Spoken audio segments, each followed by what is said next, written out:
Welcome to the Daily Comic and Collectible, episode 581.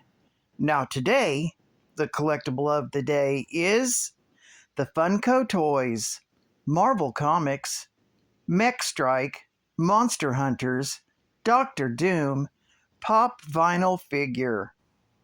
Funko Pop, number 990, a Doctor Doom bobblehead, features the evil Doctor Doom, complete in his monster form, to help him in the heat of battle. Standing at 3 3/4 inches in height is the Mech Strike Monster Hunter. Sometimes, when you're in the midst of battle, superpowers just aren't enough to ensure victory. That's when you know it's time to pull out an epic mech suit and destroy your opponent once and for all. Something not too unfamiliar with the heroes and villains of Mech Strike, Monster Hunters.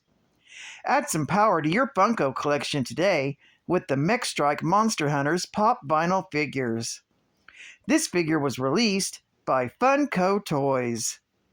Now, the comic of the day is Peter Parker, Spiderman, Volume 1, Issue number 15, with the cover date of March 2000, with story by Howard Mackey, art by John Romita Jr., and cover by John Romita Jr. This story is titled, Bring Me the Head of Spider-Man. Mary Jane is presumed dead, but Peter doesn't believe it. So when he gets a mysterious call that his wife is alive and being held in Latveria, he jumps on the next airplane to find his beloved. But, due to recent events, Spidey is unsure of whether he'll have to face off against Strife, Doctor Doom, or a new monarch of Latveria. At Doom's castle in Latveria, the head of the evil robot Doctor Doom is reattached. Spidey accidentally yanked it off last issue. As two Latverian generals converse with Doom while blindfolded, because nobody in Latveria actually realizes that they're ruled by a Doombot, Doom orders the military to tear up the picturesque Latverian countryside in search of Spider-Man. Of course, Spidey is still hiding in the Latverian rebel stronghold.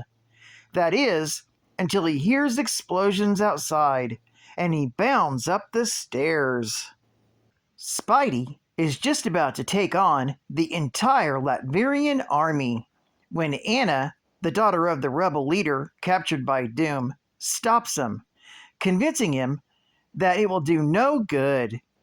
She decides that Spidey is no longer safe there and convinces him to change to a civilian identity so that he can be moved inconspicuously. Spidey only objects for a moment, since the girl lives on the other side of the planet and they'll likely never see each other again. So Peter and Anna go looking for sanctuary, and they get about 2 steps from their door before a Latverian soldier stops them. The soldier demands papers, and Peter kicks him in the stomach. He grabs Anna and takes to the rooftops, and they flee to the countryside, where they're safe. Peter does some soul-searching on power and responsibility, and some Latverian jets fly overhead and bomb the city. Peter goes mad, rips his shirt open, and says he's going to stop Doctor Doom. Meanwhile, back at Doom's castle, the Mad Doctor is disciplining any officers who question the brutality of his actions. Anna's father, the rebel leader, is brought in for execution, but Spidey swings in just in the nick of time. Spidey and Doom fight, and Spidey reveals that Doom is a robot. The Latverians, realizing they've been led by a Doombot this whole time, cock their guns and blow away the imposter.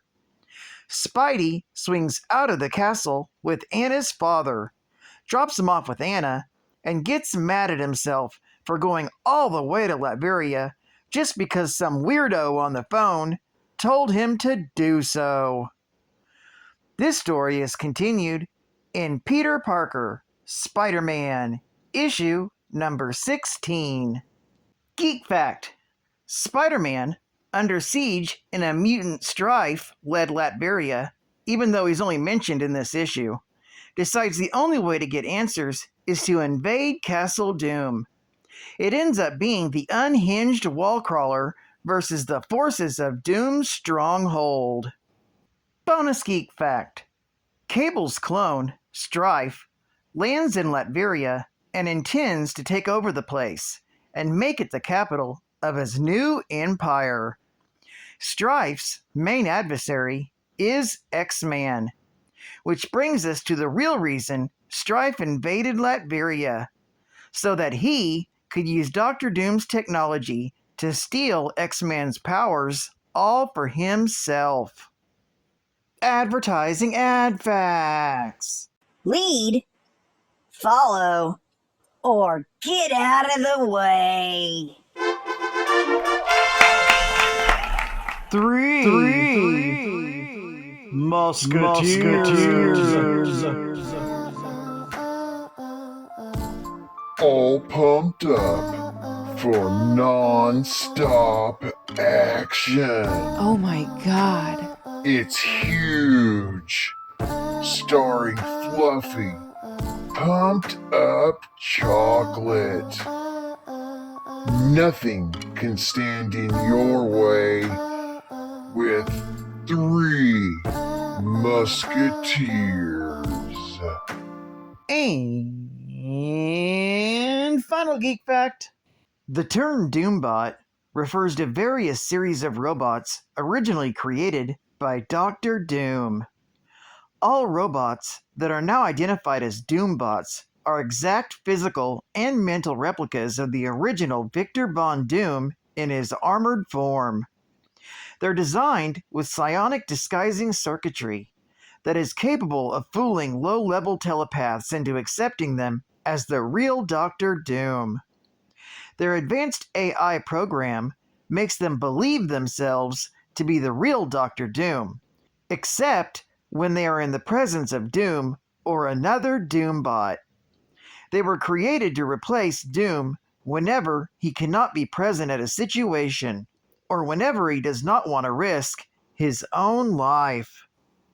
A prototype of the Doombot was created before Von Doom even went to the university. Chased by the Latvian authorities, Von Doom built a doppelganger of himself to trick the soldiers. This human-like robot was executed by a firing squad, which only when they heard it speak and analyzed the riddled corpse noticed that they had been fooled. The first known Doombot was used to trick the Fantastic Four into retrieving the Stones of Merlin from Blackbeard.